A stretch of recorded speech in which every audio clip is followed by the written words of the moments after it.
Wow. Amazing. Yeah, sure.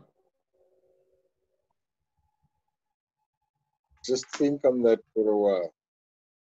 When I saw this on Facebook on a friend's page yesterday,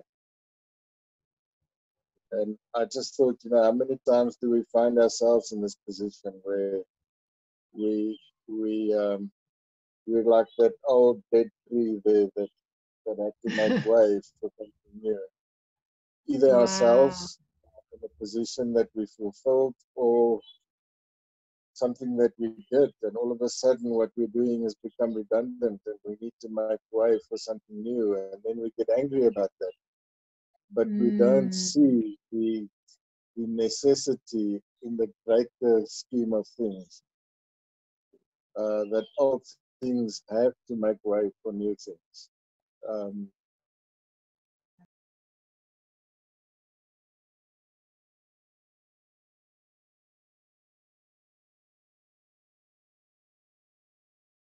how ready are we to do the things that we want to do?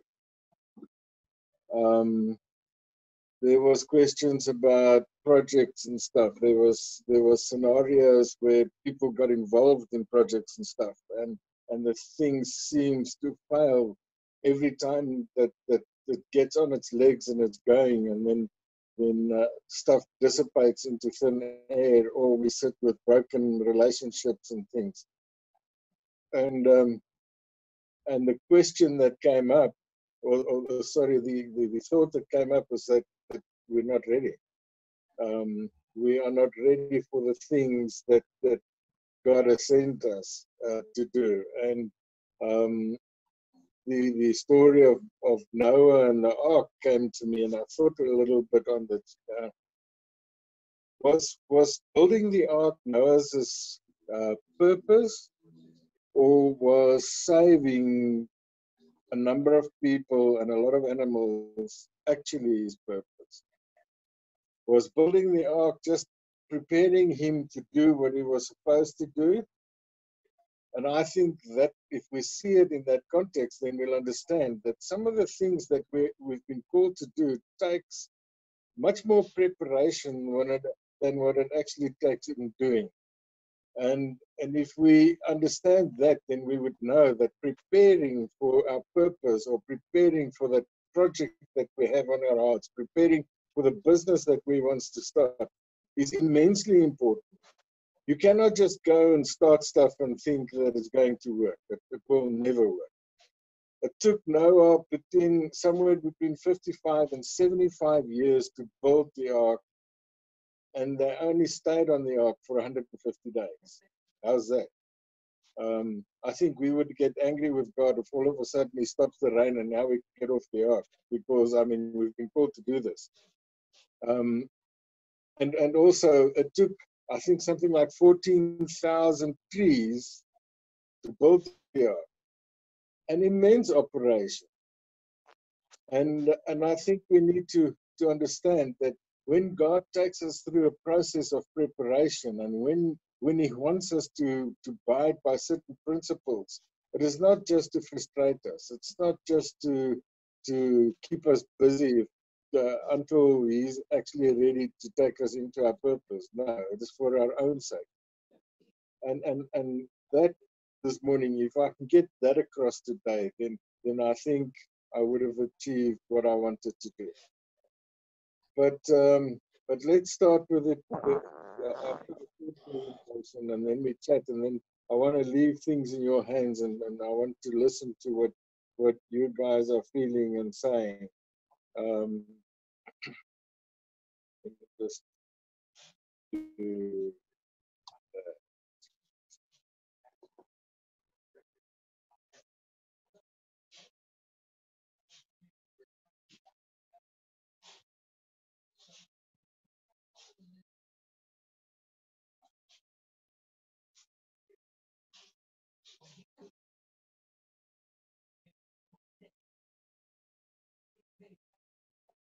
my my theme this morning is how to, that venture that you have, that thing that you want to do, how do you start it right in order to finish strong? Because finishing strong is more important than being satisfied or feeling having that feeling of accomplishment. Finishing strong means that you've actually achieved your purpose, and your purpose goes way beyond who and what you actually are, and your own emotions and things. And I think we need to place whatever God purposed us to do in the context of that the need out there is much bigger than our own need to have an achievement or to feel fulfilled in the things that we strive to do. Um, and then we need to realize that our venture is only as strong as the foundation that we lay. Now we know all the business things that we go through when we start stuff, and yet we fail in this. We fail to sit down and work out what it is that I want to do. What's the vision of this whole thing, the purpose, and all those things? Why do I want to do it? How do I intend to do it? And then we just jump out there, um, send out a couple of WhatsApps, and we go through things, and voila, now we've got a project going. And we're going to change the lives of many people because, guys, we are huge. We are here to bring sustainability to the world. In that thing that we're saying, in that conviction that we have that we're going to change the world, we must know that we have become enemy number one of the enemy of this world. And I'm saying that because I've experienced it. If you want to bring good to this world, you are not the master of this world's number one friend. You are actually the enemy of him, and he will make sure that you get destroyed, or he will do everything in his power to stop the things that you are doing. And if you know that, then you know that preparation and making sure that what you want to do is done right so that you can stand on that righteousness to protect you, then you're on the right track. So laying solid foundations, how do we start right? Because that's where we start. And the history of Zerubbabel and the building of the temple and stuff came up, and this is where this came from over the weekend. And I thought about that. It took Zerubbabel 2 attempts to actually build the temple. He started, got most of the foundations done, and then he left it for years. And then he had to restart because God brought him back to his purpose. And he was lucky in that sense because most of us don't get that opportunity. But it's so important to get those foundations laid solidly. Now, what does your foundations consist of? It is you, your personality, the courage, the trust, all the things that we've spoken of over the past couple of weeks. That is part of the foundation, your dream, your passion, the purpose that you have been called to, your vision that flows out of that purpose, the passion that carries all of that, your experience, your knowledge, your skills, your connections. And this is something that we often just take for granted, but those connections are God-given. And I think we need to sit at times and just sit down and think about the connections that we have and the purpose of those connections and how do they fit in. We spoke about that last week when we said that purpose is different things in our lives got different purposes, and it all connects to your purpose. And I think we need to just take that into focus again. And then we need to put it in practice. We need to build on the relationships that we have because our connections and the relationships with them is probably the most important thing in everything you do. Resources comes through connection. So if you think you need money, don't pray to God to bring you the money because that will not happen. God will probably give you somebody that has money or access to money. So it's important that those relationships are formed correctly and that it's formed in a way that it is solid enough that it will carry you through the challenges that is ahead of you. Choose who you would like to have on your team, your co-workers. Extremely important. If you don't make your choices yet correctly, then things are going to fall flat. Because the core of what you do is built on the relationships of your team, the people that you surround yourself with. Identify people that can bring you in, that you can bring into your value chain, your partners. And I'm not talking about your team. I'm talking about those collaborators that's going to help you or enable you to actually do what you want to do beyond your own limitation. And if we see stuff only within our own limitations, then we're blind. We should take it beyond that because we have called to be more than enough. We are more than enough.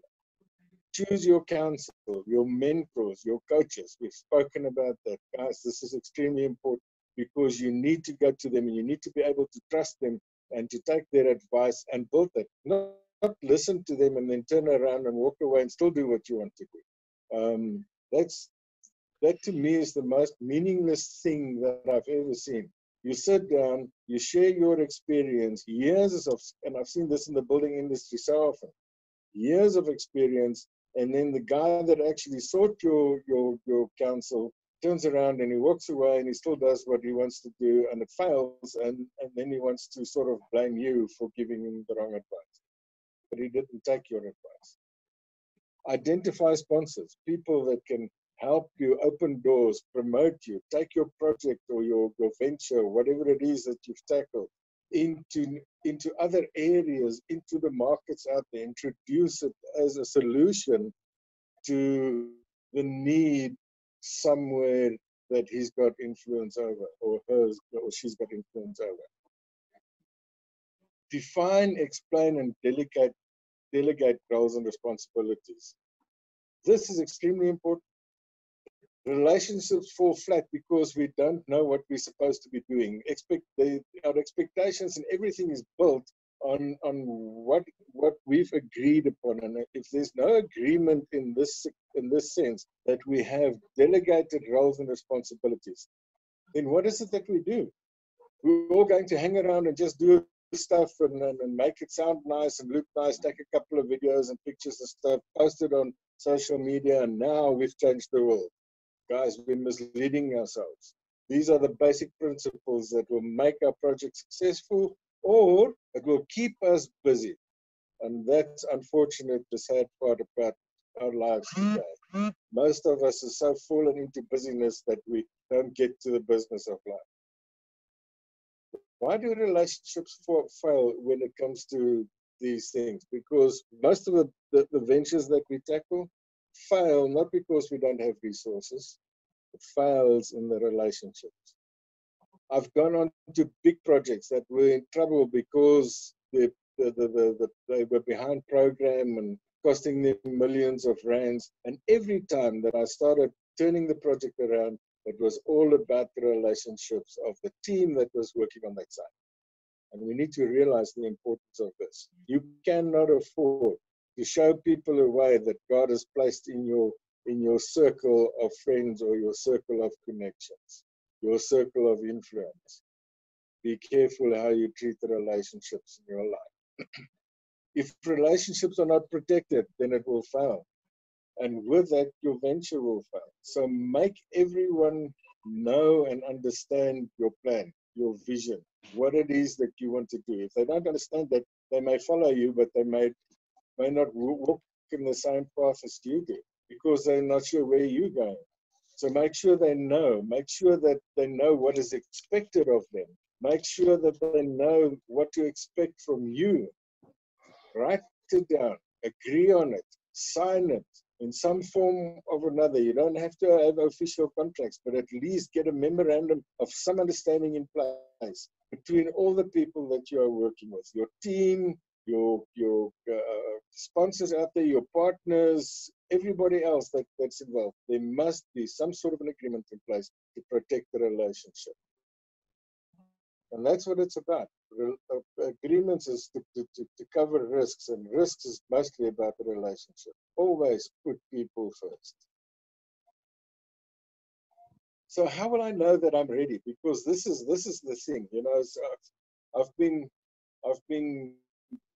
every time that I talk about being ready in life, then the story about the young boxer and the old boxer comes to me, where the old boxer, world champion with fame and everything else, well known, trains the younger one to someday also be as successful as he was. And the younger one's got stars in his eyes because this legend is now sort of taken him under his wing, and he's on his way to victory.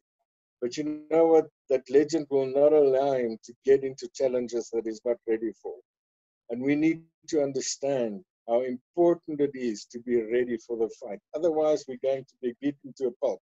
Um, and that's part of the message that I want to get to you this morning. Guys, there's certain things that we need to do to make sure that we are ready. And one of them is to make sure that you have a plan, that your plan it covers everything in terms of the team that you have to have, the people that you need to the resources that you require, all those things. I mean, those are common business principles.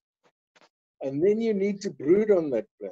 You need to brood on the strategy that's involved in the plan, so that eventually you'll be able to do, some people call it a 1-minute pitch, others call it a 5-minute pitch. We like to refer to it as a one-pager. If you cannot pitch your business or your venture or the project that you want to tackle on one page, then you don't know it enough. And I want to say that you're not ready enough to actually tackle that project yet. You need to know what it is, what's it about.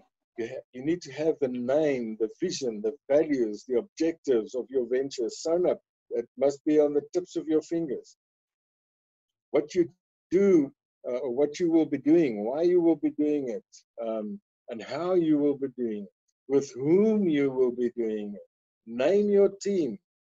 Put their roles down there so that you know exactly who's going to do what, and that they know, and that everybody else that you share this with knows exactly who's going to do what and who's responsible for what. And then lastly, make sure that you understand what it is that sets you apart from everybody else that does the same things that you want to do.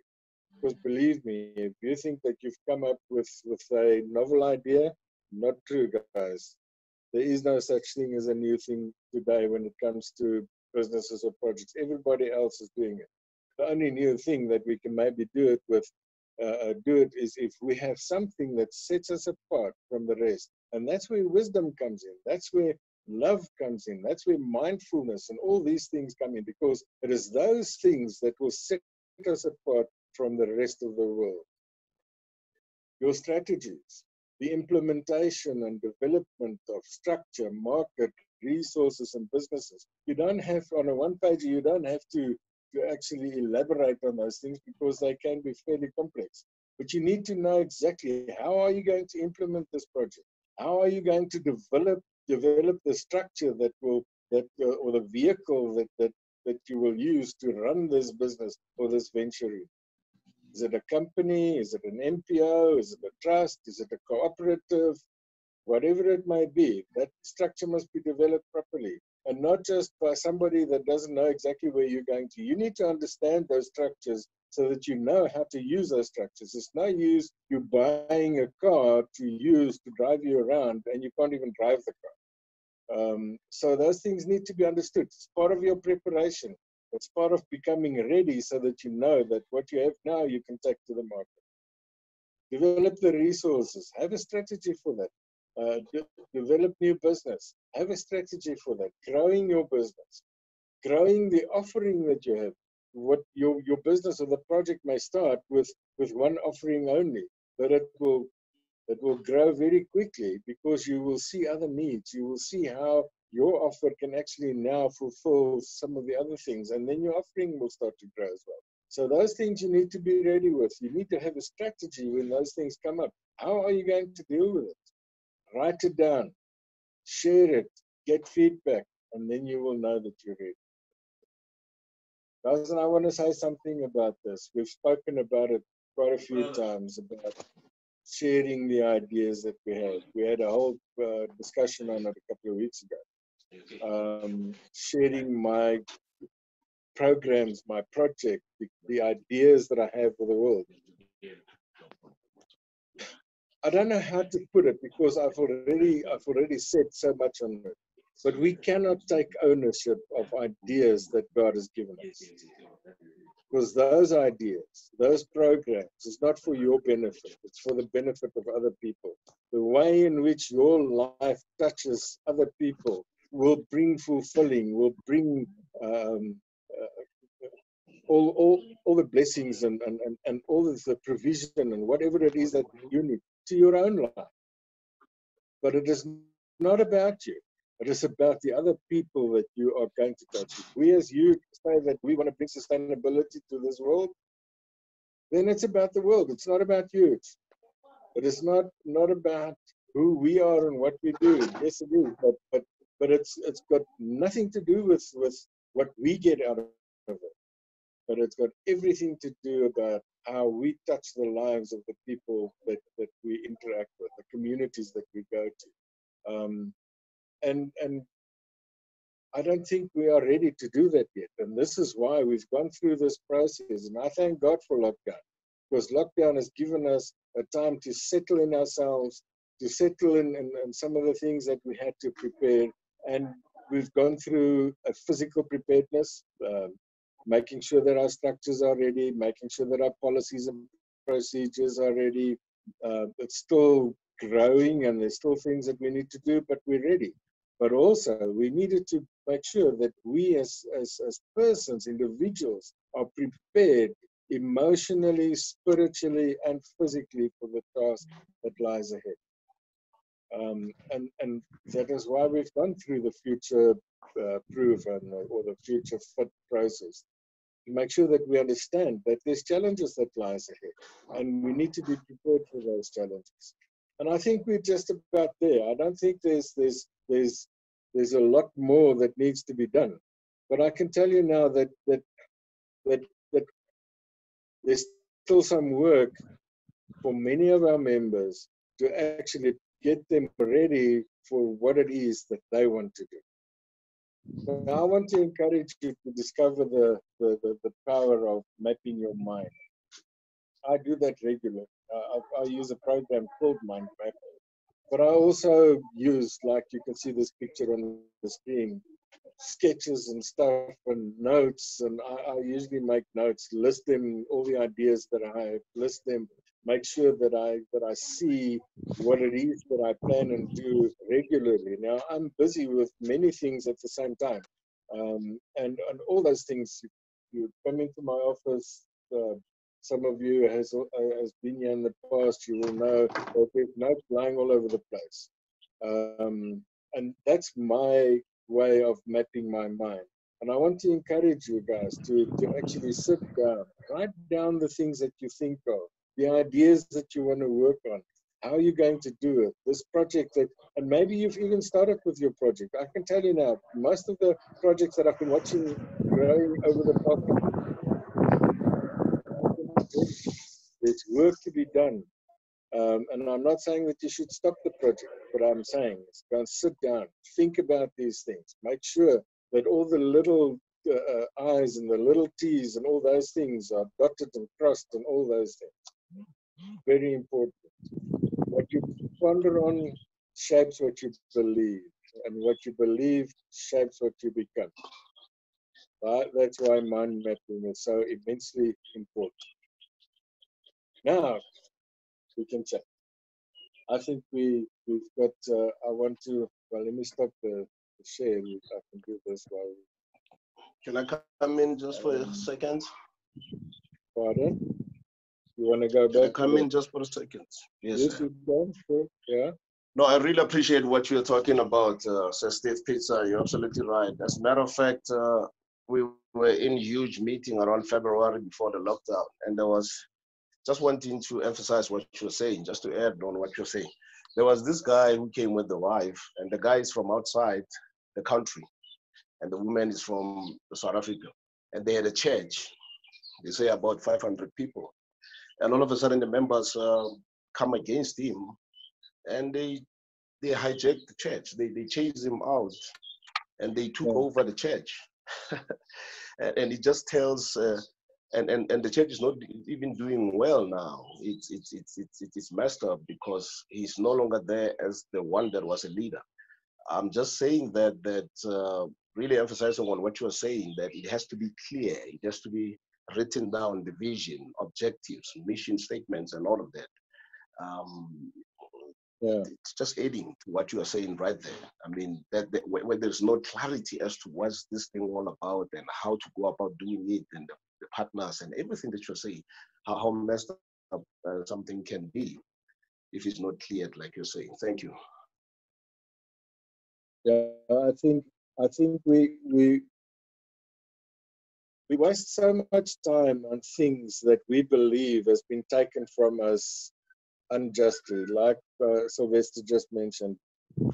I remember the pastor sharing his story with us at the youth meeting, and I know that I've gone through similar things where stuff that I've built my life on was just taken from me, and I had to find answers for that, and the answers weren't always what I wanted it to be, because I believed that God gave me these things. Now, if He gave me these things, then why not protect it? But you know, there's something that we need to understand when it comes to this, that people need to make decisions, and the decisions is always just on one thing. No matter where you go, all your decisions will essentially be about one thing, between good and bad, between serving God or serving Mammon. And we need to understand that. If we understand that, then we'll see how these decisions start to manifest in the lives of the people around us. And then we will know, why are people doing what they're doing? Because they've made that decision.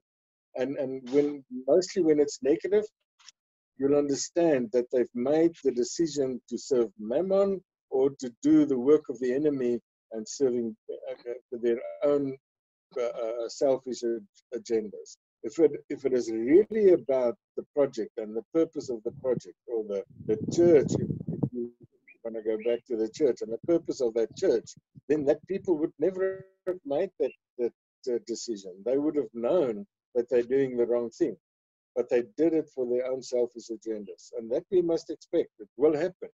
The thing is, how are you going to respond when that happens? Are you going to get angry and respond out of anger? Or are you going to take a step back and ask God to forgive them because they've made the wrong decision? And I think those are the... We've spoken about this also a week or so ago, about attitude and the way that we sorry, I just want to I want to share my screen because I want us to look at to talk about what prevents us from starting right in your own experience. Now, on the screen that I had just now, sorry, that I had just now, I had two tables on there about what prevents you from starting, and I just put in the top on the one table a lack of knowledge, just to show you, and how do you overcome that? How do you overcome the lack of knowledge? So I want you to talk to us a little bit this morning and contribute to this. Tell us in your experience in the past, what has prevented you from starting right? And I'm not saying you didn't start, because many of us has already gone to projects that we started, but we weren't ready to actually start.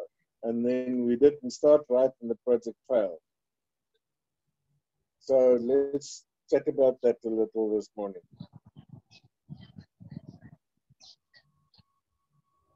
I'm going to run, so I just wanted to thank you for everything that you've taught us today, because it's so relevant. But in my own experience, what I've realized is that a lot of the times we don't want to partner with people because we're scared. We're scared that they'll let us down. We're scared that they won't pull their weight. We're scared that they'll steal the idea. We're scared of a lot of things. And I think that holds us back from joining, because the problem is we were never created to be an island. We were created to be a body, to work together.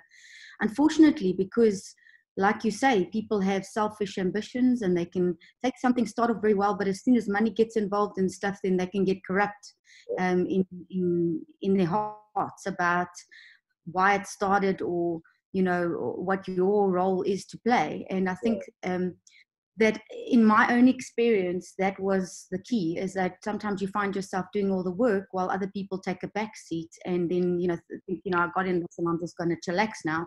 And I think that the key thing in life is to make sure that you surround yourselves with people that not only share the same love of God that you have, but the same heart and principle. Because if those basic foundations are there, the chance the person will veer off course, is a lot harder than. But I found that if you don't do it, your chances of success are a lot less, because you can't do everything on your own. I couldn't run to one place and the other place and one other place. And I found that even though my business was gaining popularity and people were talking about it in the book clubs and all kinds of things, I was running around like a headless chicken, and that's why big corporations have a head.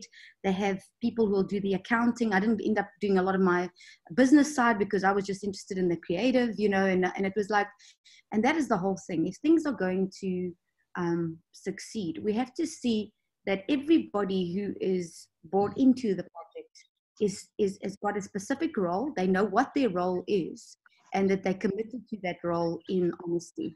And I think that's the only way something will work, because we can't run projects on our own. We need each other. But it's about integrity, the people, and working together for the greater purpose and having the same sort of moral values and purpose. Yeah. So that's what I've experienced in my life. Yes. Are you in a hurry? I just want to say something on fear, which I think is important, that there's a reason why we fear people taking stuff from us. And the only reason for that is that we've become owners of what we have and not good stewards. If we are stewards, then we know the risk of losing that stuff doesn't lie with us. It lies with the one that's given us charge over those things. And he knows that there's stuff that's going to happen to those things. It will get lost, it will get taken, it will get stolen. So, and the only way in which we can actually overcome that fear is, what does the word teach us? Perfect love. Yeah. Is to love those people. Even if they steal from you, you still need to love them. You still, because in that love, you will be able to forgive them and forget and set them free and still be friends with them. Yeah. Okay, that's what I want to add. And then obviously, when it comes to doing all the work and carrying the burden, that usually lies with the visionary. The visionary will usually carry the burden of the vision that is got, and that's a daunting task. It's not about seeing stuff and then be happy and get other people excited and let them do the work. It never works like that. If it does, not in my world anyway. It's never happened to me. Steve, sorry, just to add, so the thing is, sometimes when we bring people, you're talking about relationships, which is so important.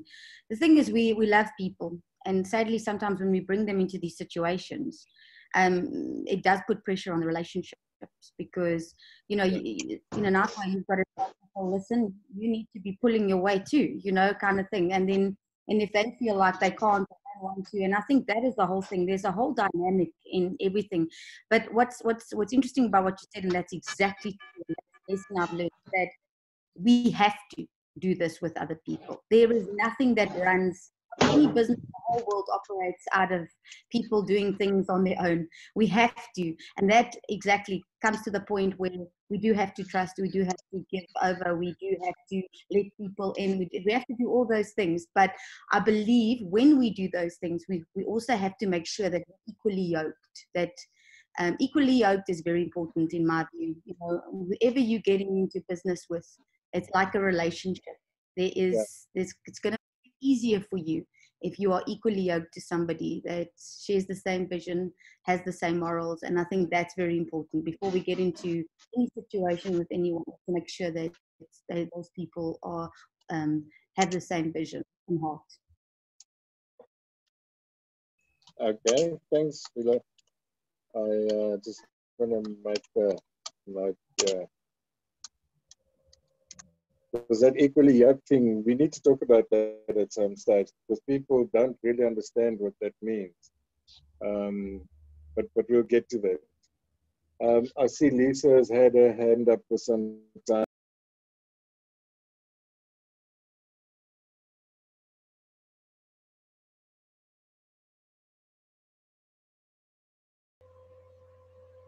Okay, well, let's start. The others can join us as they get chance. Lisa, you wanted to talk to us?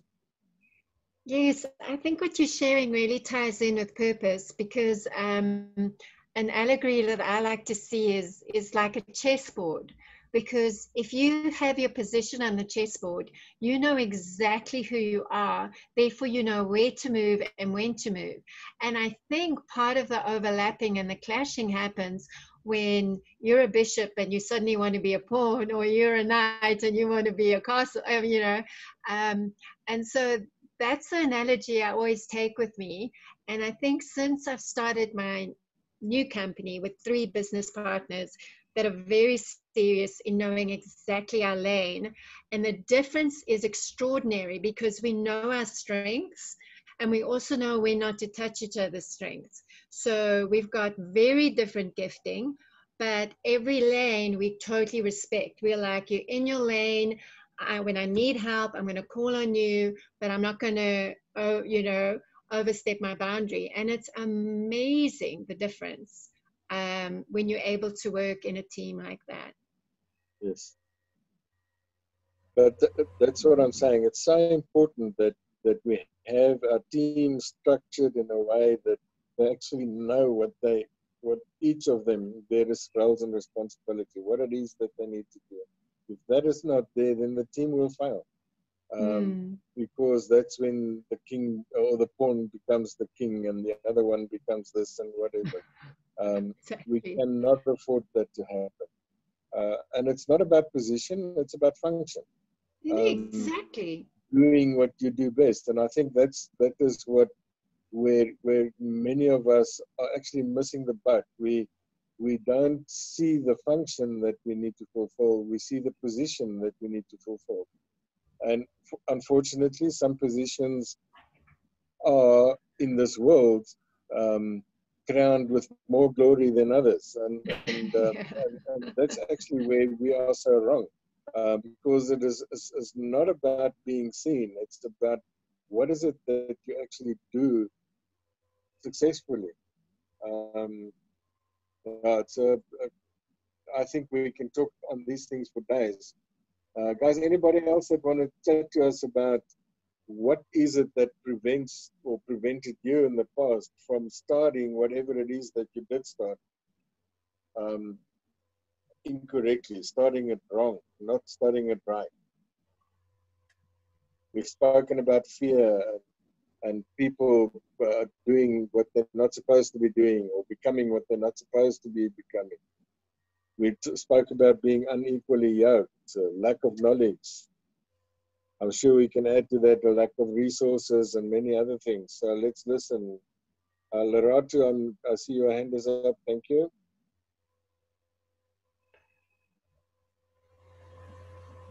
Lerato.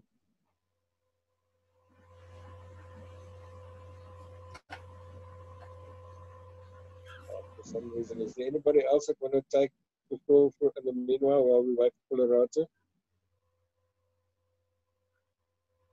Oh, Steve, Georgia, you touched on one word again that I have a major problem in assimilating, is the word fear.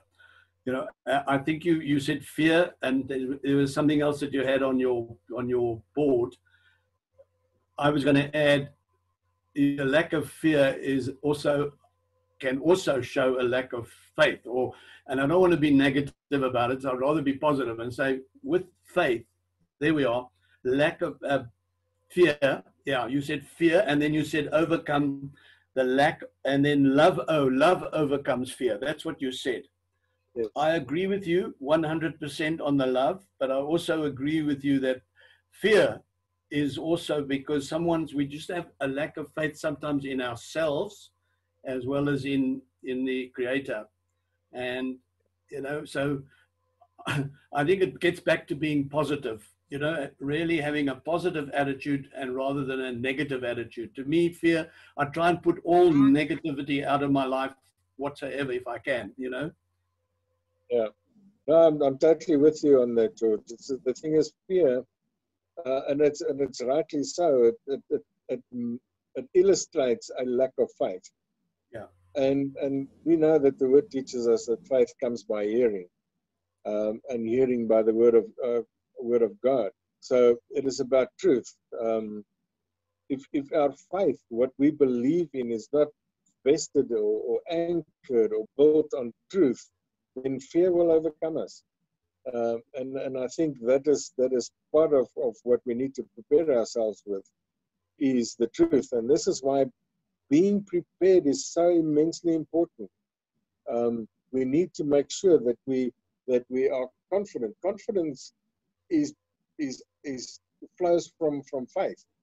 You need to have self-confidence is having faith in yourself, having confidence in your capacity to do things, having confidence in the team. It is having faith in your team to actually be able to do what you have called them to do.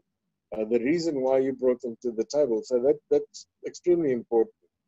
Thanks, George. I appreciate it. Lerato, are you ready to chat? Was there something else you want to say, George? I was just going to say Lerato's speaker is not working, so so I think she can't talk back to us. I don't know, but while it isn't working. The speaker isn't working. Oh, the speaker's not working. Yeah. I made a note as well, Steve, while you were talking. In my experience, and I always bring this up when I'm talking to young people, trying to bring them, you know, up to a level of skill where they can actually, this lack of knowledge is something that is purely done through consistent training. You know, I always believe that I do not know anything, but I do know that knowledge is of two kinds. That which you have, and that's what you know where to find. And it's not always just Google. It might be from your neighbor or somebody that's had the experience and the wisdom and the knowledge to help you through that particular issue. But the two words that I was going to raise, ego and greed. Those two in my life have been the most damaging, even though I've managed to build and get through the startup and build something even for 27 years, you know, which is why I lost my one business, because I believe it was purely ego and greed. I was very successful, and maybe I was a little bit my wife calls me naive. I say no, I was trusting. I say there's a big difference. And I trusted people and they stabbed me in the back. So one has to be very careful about the startup side of it. Is, I think a lot of us, when we've got the vision and we know the biblical thing, without vision, my people perish. We should take that. And I saw you said something about a vision, a plan without a goal or something, a goal without a plan. Yeah. I say a vision without a plan is just a wish, you know, so we need to put that into place. And I've been through now 7 days of training with how to recruit with some of the top speakers in America and around the world. And it's 90-minute sessions of about 4 or 5 speakers, 20 minutes each. And it was quite incredible what each and every one of them said. How do we start? We tell a story. We need to tell a story. And by doing that, you give yourself a bit of recognition. People know who you are. And again, my cliche is people buy or deal with people they like, they respect, and they trust. So if any one of those three are lacking, we are going to run into a problem which is going to prevent you from starting. Yeah. So you've got to build on those 3 things as well. You've got to get people to like you. You've got to get people to respect you, and you've got to get people to trust you. So that's my bit. Amen. Sorry, Yes, can I add? Can I just clear something up, please? When I say unequally yoked, I'm not Yes. talking about believers only. Hey, I'm talking about sharing like moral values, because I was in business with this amazing person. He wasn't saved. But if I tell you, you did get someone more honest, more decent, more hardworking than that person. And so when I say that unequally yoking, I don't just mean that you need to be in business with believers. I mean that you need to be in business with people that share the same values and morals, and that you can trust and that you can rely on and that you can work with, and that want to make it succeed as much as you do. So that's actually what I was trying to say, because it's Right. sometimes you in business with believers, and they sometimes worse than the unbelievers, unfortunately. So so for me, it isn't a matter of just being saved or not, but because sometimes the unsafe people, have moral values much higher than the saved ones, even, I've realized. So it's not a matter of looking at people through are they saved or not, but more importantly, their outlook on life, basically. Sorry, that's all I wanted to add. Sheila, I just want to say something, add something to that. What you're saying is extremely important, because unequally yoked is just that. But there's a thing that we seem to lose focus of when we talk about equally yoked and the right people and all those things, because that's what it's about. It's finding the right people. And it's about culture. The things that you've spoken about now is your culture. That's the culture. You have certain values. You do things in specific ways. You're a hard worker, all those things, your characteristics, everything that makes up your culture. And it's so important that we find people of similar culture. And this is why you'll find that George has been speaking about recruitment. The new trend in the world out there is not to recruit for talent, but to recruit for culture. Finding the right people, and that's important. Thank you, George. What I want to hear from you is we've spoken about ego and greed. You spoke about? That's two of the things that we stumble over quite often. Sometimes our own, and sometimes the ego and the greed of other people. How did you, in your situation, actually overcome greed? Ego, we can deal with, but greed is a different thing.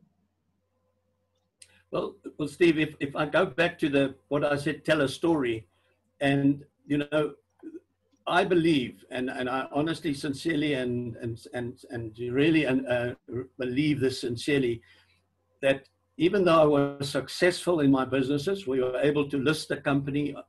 I was happy with my staff and my team to be able to take the company onto the Johannesburg Stock Exchange. And it was a proud moment, to stand there when they ring the bell and they put your share price up on the board, as it was in those days.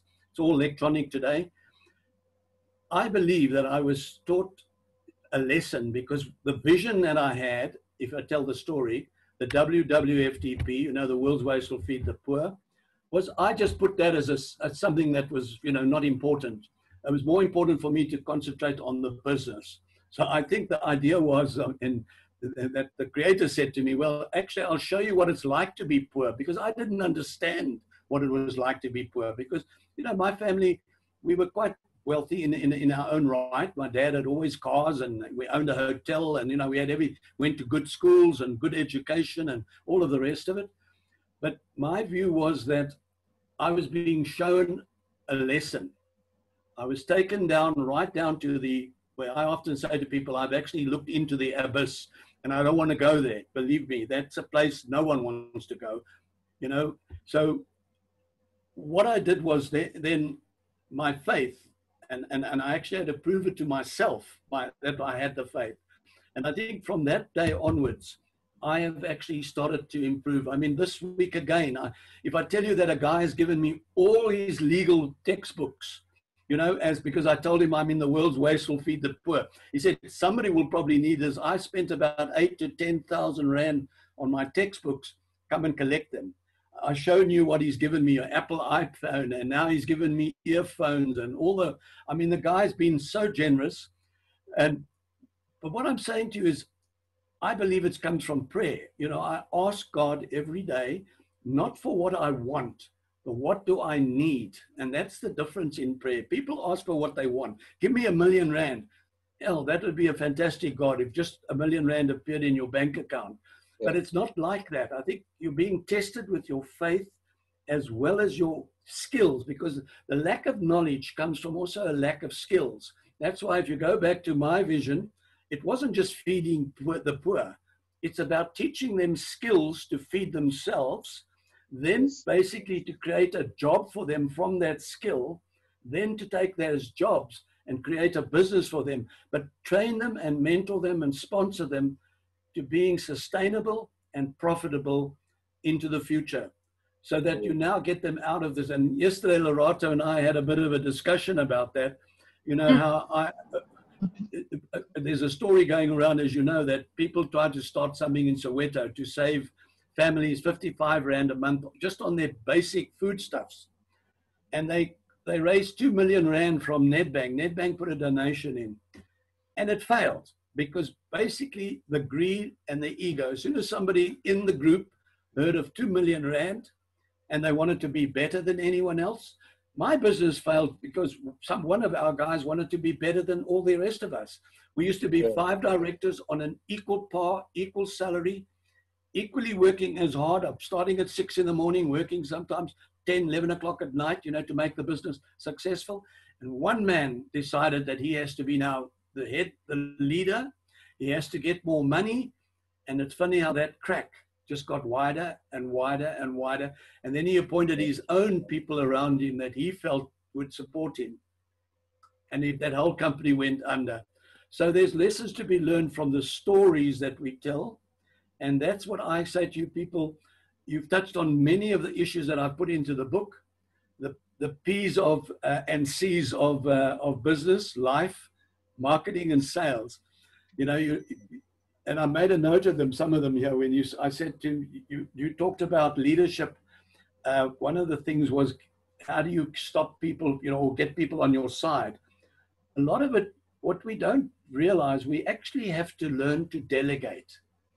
And I use the word RA as my acronym, which means I delegate responsibility, I delegate accountability, but I also delegate the authority to those people, which is where we fail. We give them the responsibility, we hold them accountable, but we do not give them the authority to fix the problems.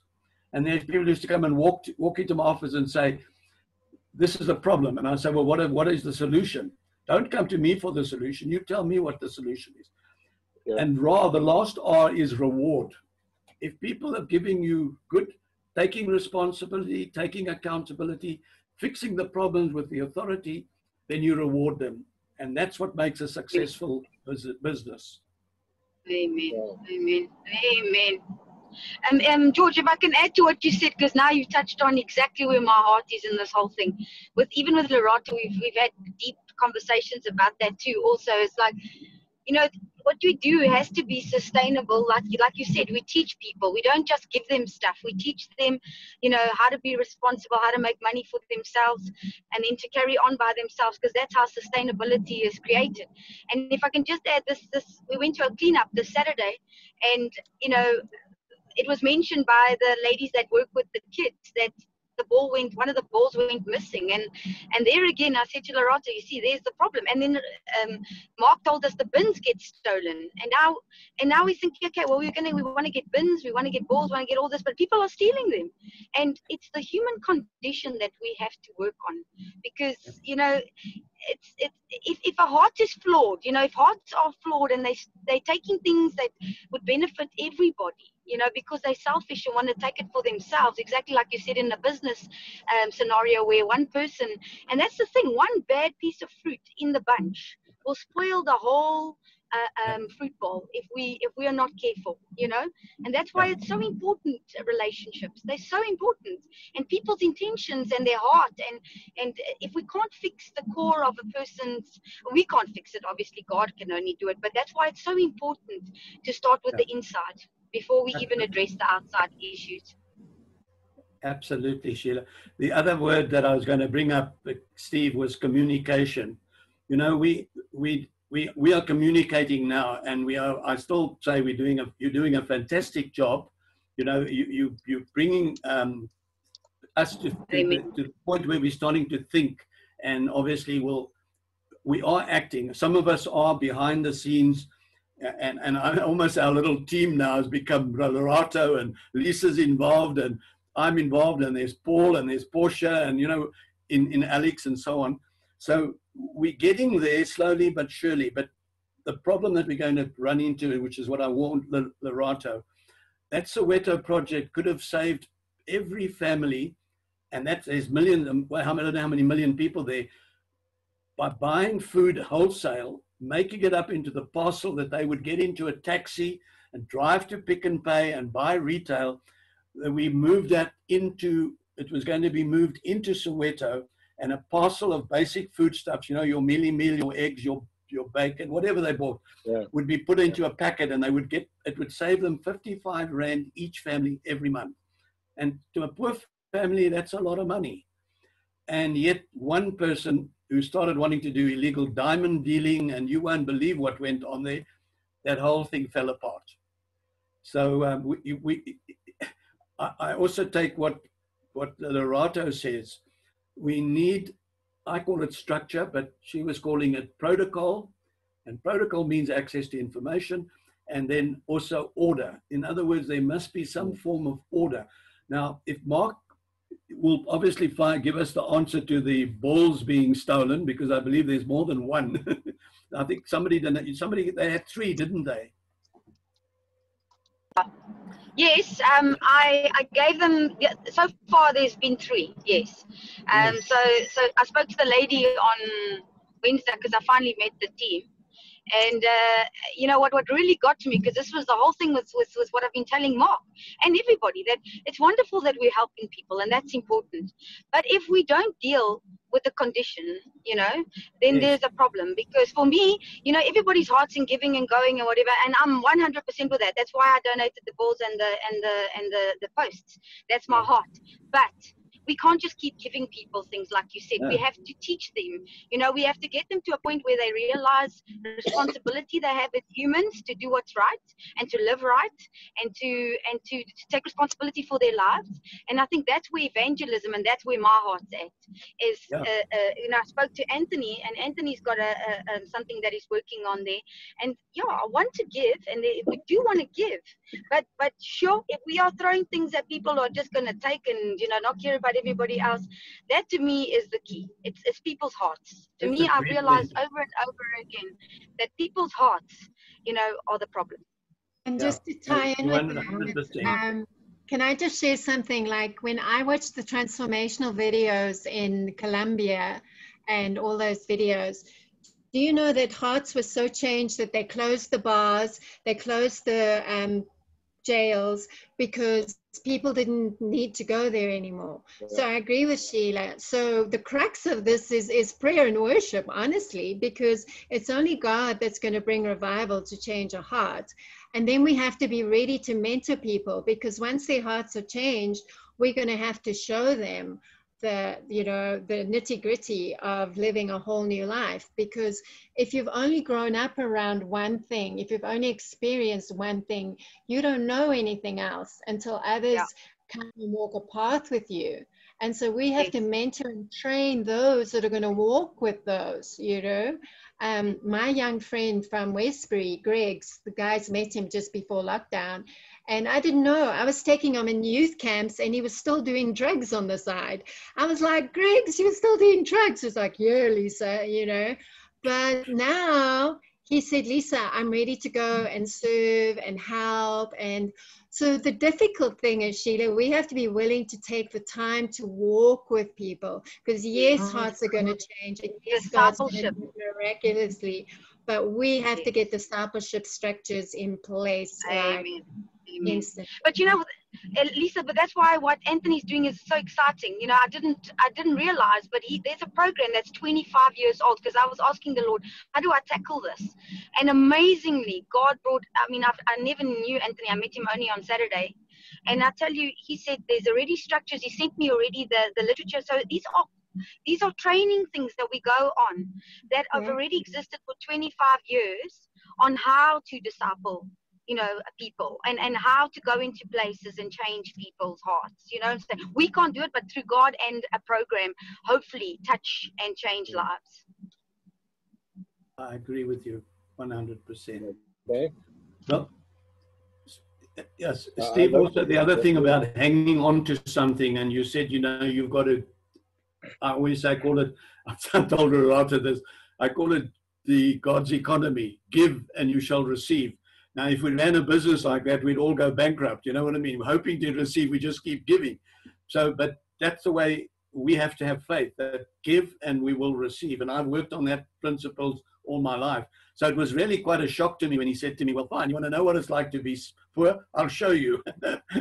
But you know what, having been taken down there, and you've been down that road as well, what you've got up here is what's important. Your mindset and your faith and your skills and your wisdom, and you build yourself back. I mean, I've had the amazing week again this week. You know, in the worst pandemic, I've lived a long time, as you all know, and this has never been in my entire life, even with a world war, you know, that we've had it so bad that we've been locked down almost. And okay, I know in London it was bad, they were being bombed, but you know, here in South Africa, my parents were in lockdown. We had to have, you know, curtains closed at certain times, and police would take you off the street and all sorts of things.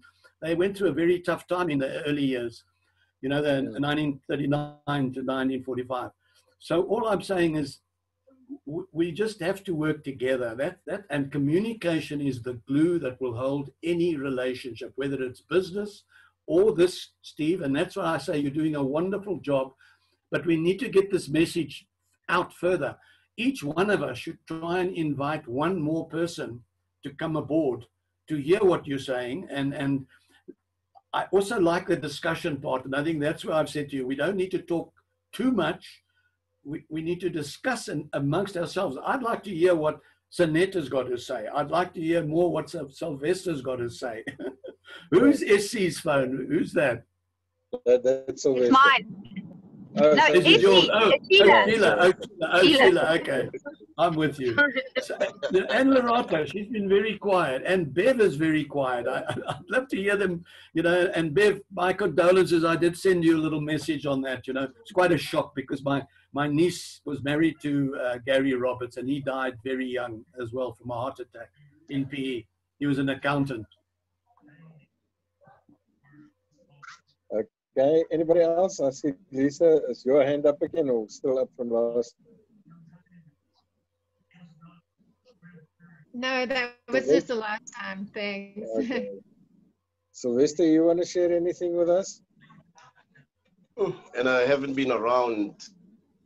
I just had Sir George talking about inviting people so that we can take this more further. This is what has been in my heart, you know it by now.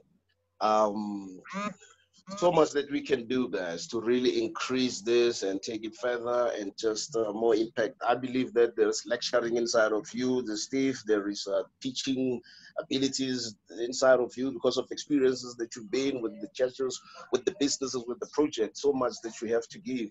That's why this is now more of teaching, because you said that, you know, are we ready to where we have to go? Then you sense that it's important that we begin to teach and put together all the thoughts that we may be having to prepare, as we've been talking about preparation. So much, maybe next week we can just put thoughts together as to what we can do, adding to what George was talking about, and all of us collectively, corporately, just aiding as we get ready to, you know, to do whatever we're going to do, as much as we've been emphasizing and teaching about it. Thank you.